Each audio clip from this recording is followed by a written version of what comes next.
One of my least favorite parts about being a middle school history teacher is the bullshit living history assignments we give at the end of every school year. Kids are supposed to sit with their grandparents and videotape, voice record, or transcribe their oldest memories for posterity, and for an easy way to bring up their GPA, of course. I have been doing this for 17 years, and when I collected the projects this time around, I assumed they would be as dull, if not duller, than usual. This had not been a particularly bright class. So I went home, poured myself a glass of wine, and prepared for a long night of, I only owned 2 pairs of pants when I was your age, and my brother got beat with a newspaper for hitting a baseball into a neighbor's yard. And of course, these projects were peppered with innocent old person comments that were so horribly sexist and racist, you just had to laugh. Now, I had a girl in my class whom I called Olivia. She was pudgy, quiet, and proved herself a consistent B student. I expected her project to be as unremarkable as her, and perhaps that's why I was so profoundly disturbed by what I witnessed that night. Olivia had submitted 2 disses for some reason, so I began with the one marked interview. My screen hiccuped twice before a grainy image of a living room came into view. The place was a hoarder's hell. Olivia was curled up in an armchair, clutching a notebook and looking like a scared animal. Across from her sat a man with a somber countenance, smoking a cigarette and staring at her expectantly. "Go ahead," a woman's voice whispered from behind the camera. Olivia's owlish eyes flashed towards the screen, then back to the man. "I am here with my great Uncle Stephen," she began almost inaudibly. "He is going to tell us about his oldest memories from being in the army." Great Uncle Stephen looked like he'd rather be in a goddamn trench at the moment, but he waited patiently for the questions to begin. Not surprisingly, Olivia read verbatim from the suggested question sheet I had handed out to the students. He answered her curtly. Once or twice I heard her mother whisper, "Speak up, Olivia," from behind the camera. Typical, boring shit. So I was intrigued when Olivia set down the notebook and asked, "Did you like being in the army?" That was totally off script. Great Uncle Stephen emitted a chain smoker's wheeze. "Nope. Glad to get out of my town, though." "Where did you go?" "Balkans." "Uh-huh," she said. I doubted she knew what the Balkans were, and my suspicion was confirmed when she asked, "Was Bacchus very different from here?" "Yes." Mom cleared her throat from behind the camera, perhaps encouraging Great Uncle Stephen to be a little more forthcoming. But Olivia seemed genuinely interested. "Uncle Stephen," she asked, "what is your very worst memory from the army?" The old man crushed his cigarette in the ashtray and then slowly lifted himself out of his chair. "I'll be back," he mumbled. The camera cut off. When the screen flashed back on, everything was the same except Great Uncle Stephen had several pieces of paper and plastic sleeves laid atop all the crap sitting on his coffee table. One he held in his hand. "I was a kid when I enlisted," he said, looking at Olivia. "Your brother's age," he told her. Olivia nodded. "I never saw combat. Both of my deployments were to cities in Eastern Europe that had been destroyed by civil war. Everything was a mess. I felt like a janitor, for fuck's sake." Mom coughed. Great Uncle Stephen sighed and looked at his paper. "My unit was assigned to a school that had been obliterated by all the violence. Broken windows, caved-in rooms, and for some reason, the part that got me the most was that the school had been like this for years before we got there. No one had lifted a finger to fix it. I saw kids walk by it on their way to go beg for money or whatever shit they did. The camera dipped towards the floor as I heard Mom whisper harshly at Great Uncle Stephen. I couldn't make out what she was saying, but it wasn't hard to imagine. "Do you want to hear this goddamn story or not?" I heard him bark in response. "Then you better let me tell it how I want." "Mom," Olivia chimed, "please stop interrupting." "Are you presenting this in front of the class?" "No, Mom, we're just handing it in to the teacher." "I'm sure he's heard the word shit before," Great Uncle Stephen contributed helpfully. I wasn't a he, as a matter of fact, but other than that, the statement was accurate. The camera was lifted, and after a couple of blurry focus adjustments, the shot was the same as before. I'm talking too much anyway," he grumbled. He lifted the piece of paper in his hand close to his face. "In the basement, I found this letter. I didn't know what it said, but I had a buddy of mine translate it. So I'm gonna read it now, and then I'll tell you what I saw in that basement." A chill ran down my spine. Mom zoomed in to Great Uncle Stephen in his letter. His palsied hands trembled as he held up the paper. This is what he read. "Dear Sir, I never loved my country. So many of these skirmishes are born from patriotism, a power struggle for the shards of a once great empire. But I do not care what name my home has on a map. This fighting is senseless, and I stay as far away from it as I can. It was not these attacks and disorganized violence that took the lives of my wife and child. It was illness. Mercifully, it happened quickly for the baby. Naja suffered for longer. I watched in horror, knowing I could do nothing for them. My only solace is that I was there for them every step of the way.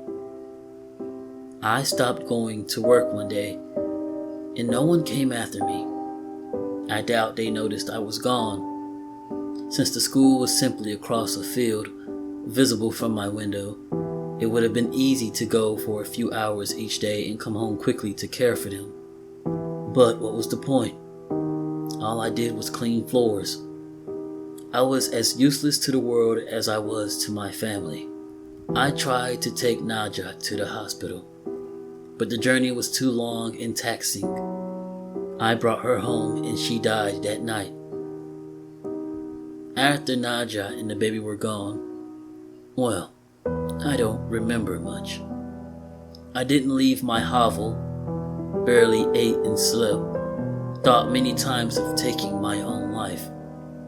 Tempting though it was, I felt paralyzed by my own helplessness. The one thing that kept me sane was my radio.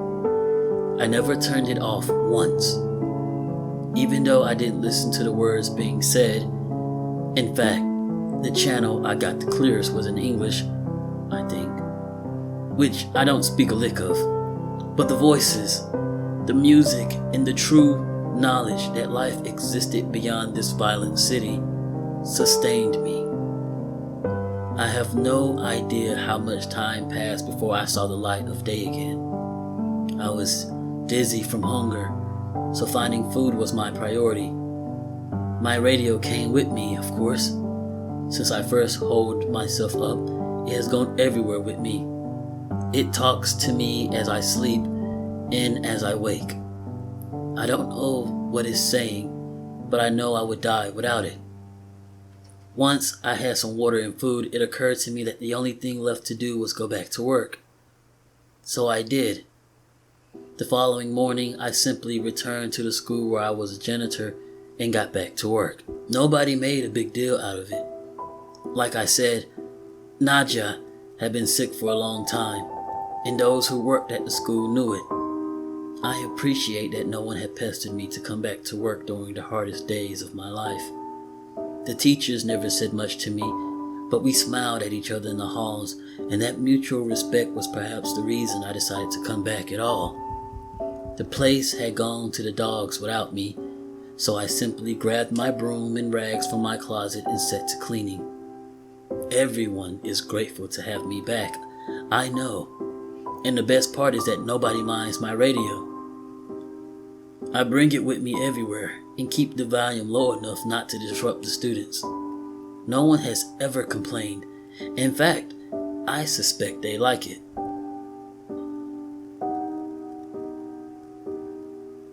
The schoolhouse is not very big, but does require a lot of maintenance. The floors are always sticky and stained, so I spend most of my time mopping. Kids make messes. I guess that's why I'm still in business. Sometimes I have to move things around to make sure I get every spot on the floor beautiful and clean. But I take pride in that. In the repairs. The school always needs tune-ups here and there, and I'm happy to help.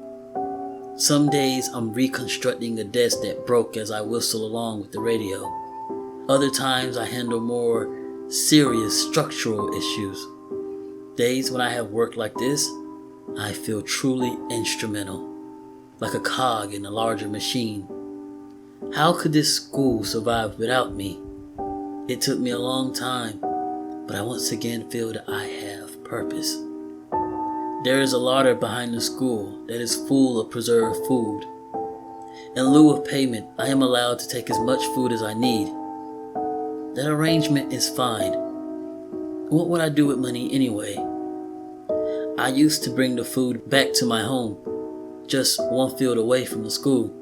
But when I started sleeping in the basement, no one seemed to notice.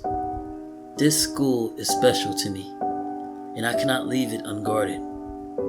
When I am besieged with memories of my wife and baby, I turn up the volume on the radio to drown out such thoughts. It works for me every time, except this morning. Because this morning, I woke up to dead silence. I frantically examined the radio to see what had happened. I honestly cannot tell you how many days in a row I have been using it. Did it simply live out its life and die naturally? I have spent the entire day trying to fix it. Most of this time I have been crying. I am losing my mind without it. I have given myself until sundown. If I cannot fix it by then, I am going to take my life. I am writing this because the sunlight is starting to die, and I know what my fate shall be. I have thought about taking one last walk through the halls of my school, saying goodbye to the students and teachers. I know I will be missed, but I cannot bring myself to leave this room. I cannot go anywhere knowing that my radio is dead in here. There are no more tears in me. It feels now like I can't catch my breath. I vomited what little food I had in my stomach, and I am growing dizzy again, like I did after Nadja died. I am not long for this world. But before I take my life, I have closed the door to this room and stuck a chair beneath the handle. It is the only room in the basement and has a small casement that lets in just enough light for me to see what I am doing. If anyone is kind enough to come looking for me, they should not be met with this gruesome sight. Perhaps they will see the door is blocked, smell my rotting body, and simply forget I ever existed. But I have placed both my radio and this note outside the door. Kind sir, if you are reading this, I have one humble request. Please fix it. Save my radio. It did not deserve to die in its sleep, and I am ashamed that I cannot revive it. Now I am ready to join Nadja and little Ludmilla in heaven. I hope this school can find another janitor who loves and cares for it the way I do. The hour is now. Do not forget my radio. Stanislav. When Mom zoomed back out, Olivia had tears in her eyes. "Thank you for sharing, Uncle Stephen," Mom said, her voice choked. "I think we have had enough." "Wait," Olivia chirped. "He said there's more. What did you find?" Before Great Uncle Stephen could open his mouth, the image disappeared. My jaw dropped. Was that it? What did Great Uncle Stephen see? I promptly remembered that there was a second disc, this one unmarked, but I hoped it contained the rest of the interview. There was no video, only audio. The voice that started up was Olivia's. "Hi, Mrs. Garrity. I'm sorry about my mom, but she refused to record the rest of what my uncle was saying. But I asked him to continue and secretly recorded the story as a voice memo on my phone. I remember you said earlier this year that history is written by the people who win wars. But everyone's history is important, even if they are sad, pathetic people, and even if they never won a single thing in their life. I haven't slept through the night since I finished this project, but you have to hear what my uncle has to say." There were tears in my eyes, too. The sincerity of her words was beautiful. I was also flattered that she had remembered some trite phrase I threw around because it was what my history teachers said to me.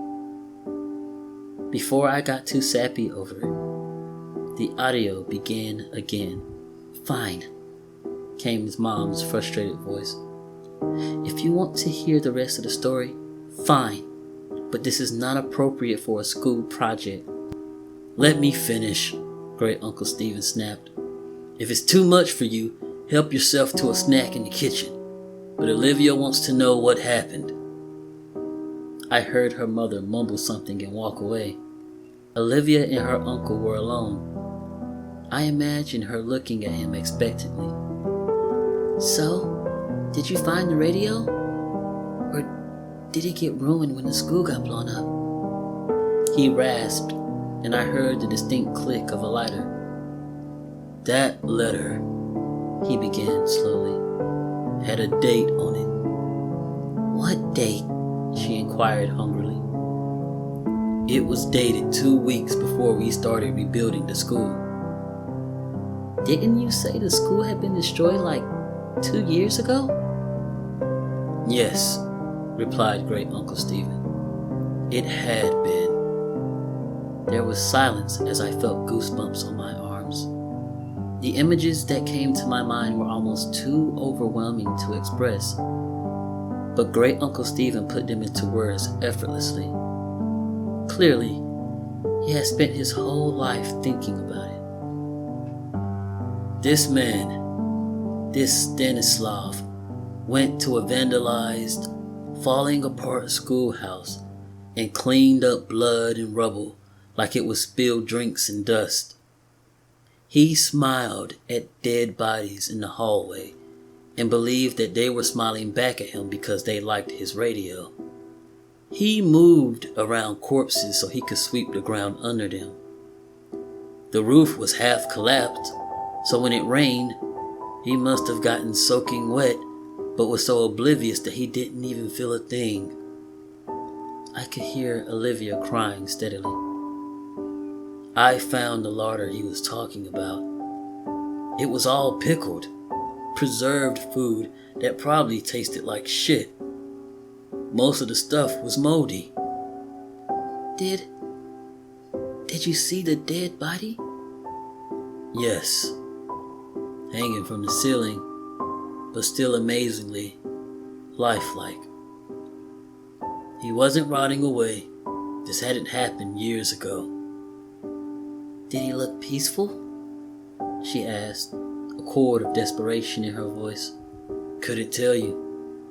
The smell was rank, and his face was blue, and his eyes were bulging, like this."